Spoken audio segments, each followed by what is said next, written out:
Bonjour à tous et bienvenue encore une fois sur notre chaîne Experiences Abroad. Ici nous parlons sur la vie et les études en Chine. Si c'est pour toi la première fois sur cette chaîne, abonne-toi et active la cloche afin d'être sûr d'être notifié à chaque fois que nous postons des nouvelles vidéos.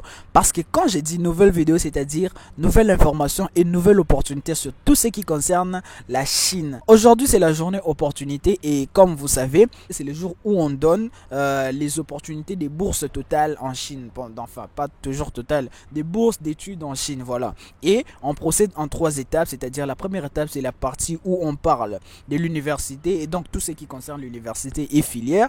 La deuxième partie c'est la partie où on va parler de financement ou de la bourse ou comment vont s'organiser les paiements dans l'université. La troisième partie on parle des recommandations, c'est-à-dire qu'est-ce qui est demandé par l'université pour être admissible ou pour recevoir la bourse qu'elle offre aux étudiants.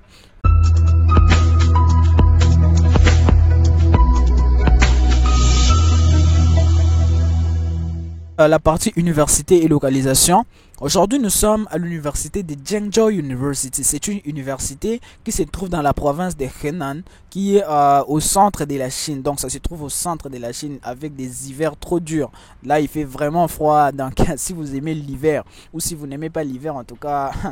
Vous devez réfléchir un peu parce que là au centre il fait vraiment froid, les hivers sont trop durs, tout comme au nord, voilà. Voilà, nous sommes dans l'université de Zhengzhou University. En fait c'est une opportunité pour les bacheliers, donc si vous voulez faire la licence, voilà, le Zhengzhou University vous attend, vous offre cette opportunité en tout cas, et ça sera pour 4 ans. Et encore une fois, c'est un programme donné en anglais. Donc si vous voulez faire vos études en anglais en Chine, j'espère que la plupart de vous, c'est ce que vous aimez. Parce que la plupart pensent que faire les études en chinois, c'est trop dur et ça sera un peu compliqué. Donc j'ai fait tout mon mieux de vous amener des programmes en anglais. N'hésitez pas si vraiment vous trouvez que ça vous intéresse. Et en termes de filières, ils organisent les software engineering, le génie civil et la pharmacie. Donc ils organisent que 3 filières. Donc ils offrent la bourse pour 3 filières, je vais dire. Donc ils offrent la pharmacie, si tu es intéressé par la pharmacie, par le génie civil et le software engineering, donc le génie logiciel. Si ce sont tes 3 filières, si tu as une filière qui t'intéresse dedans, en tout cas, cette bourse est pour toi. Hein, cette bourse est pour toi. Voilà, ça c'est la première partie. Et la deuxième partie c'est la partie finance. La partie finance où on parle de la bourse. La bourse c'est une bourse du gouvernement de Henan. Donc it's a government scholarship. Ça s'organise comment? C'est pas comme dans la province de Sichuan. Dernièrement on a parlé de la province de Sichuan. Eux ils donnent pas l'argent. Là ils payent directement tous tes frais. Et toi tu n'auras pas à t'inquiéter sur ce qui concerne les frais académiques et tout. Donc toi tu arrives seulement, tout sera déjà réglé. Et tu étudies pour toi. Donc pendant les 4 ans, en tout cas, c'est gratuit. Les frais académiques et les frais universitaires, tout est gratuit pour toi pendant 4 ans. Donc, tu n'as pas à t'inquiéter. Donc, tu arrives, tu commences directement tes études. Tout ce que toi, tu as à faire, c'est de t'assurer que à chaque fin de l'année, que tu puisses réussir et passer dans la classe supérieure. Parce qu'après les 4 ans, on stoppe la bourse.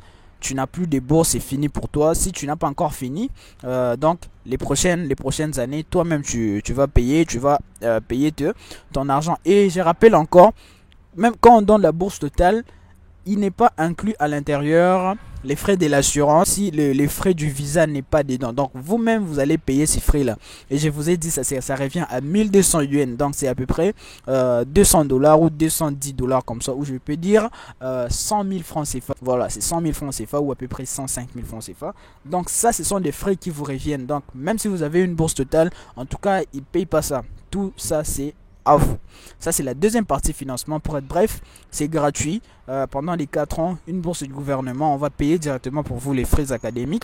Vous n'aurez qu'à étudier et assurer que chaque année vous passez dans la classe supérieure. Et la troisième partie qui est la partie des restrictions. Quelles sont les restrictions? Qu'est-ce que l'université recommande pour que tu puisses recevoir cette opportunité de Zhengzhou University? Voilà. La première restriction, on parle souvent de la restriction d'âge. Donc vous devez avoir entre 18 et 25 ans pour aller à Zhengzhou University dans un programme de licence. Et en termes de nationalité, il n'y a pas de restriction de nationalité. Donc tout le monde est les bienvenus. Donc peu importe votre pays, vous êtes les bienvenus. Parce que oui, il y a certains pays, il y a certaines universités qui interdisent les gens qui viennent des pays en guerre. Il y a des fois où on interdit les gens. Je parle de l'Iran, l'Irak, parfois même la RDC, la Libye. Ces nationalités-là sont parfois interdites de postuler dans certaines universités. Et les Nigériens aussi. Les Nigériens, je ne connais pas pourquoi, parce que c'est pas un pays en guerre. Mais voilà, il y a des fois aussi on interdit les Nigériens de postuler. Et la dernière restriction, c'est les documents. Donc bien sûr, même si vous n'êtes pas dans un pays en guerre, même si vous avez l'âge demandé, mais si vous n'avez pas les documents, en tout cas, je vois pas comment, je vois pas comment on va vous inscrire. Voilà. Donc la restriction majeure, bien sûr, c'est les documents. Vous devez avoir les documents. Et en termes de rappels, les documents majeurs, nous avons le passeport, l'aptitude physique, les bulletins. Donc les 2 dernières années de ton parcours au lycée, et aussi les casiers judiciaires. Si vous arrivez à compléter ces restrictions, vous avez votre filière et que vous appréciez peut-être la localisation de l'université. Mes contacts sont dans la description, mon Instagram, mon mail, tout. En tout cas, vous pouvez me contacter partout, me poser des questions, prendre plus d'informations si vous voulez. S'il y a quelque chose que vous n'avez pas bien compris, n'hésitez pas à m'écrire et on va trouver une solution pour vous et vous allez postuler et bientôt on va se revoir en Chine. Ça sera tout pour cette vidéo. J'espère que la vidéo vous a plu. Si c'est le cas, n'hésitez pas de mettre un pouce bleu et de partager la vidéo avec un ou deux de vos amis, si pas tous vos amis en tout cas, mais l'essentiel, partagez et likez la vidéo si vous avez aimé en tout cas. Et sur ce, je vous dis à bientôt dans la prochaine vidéo. Ciao.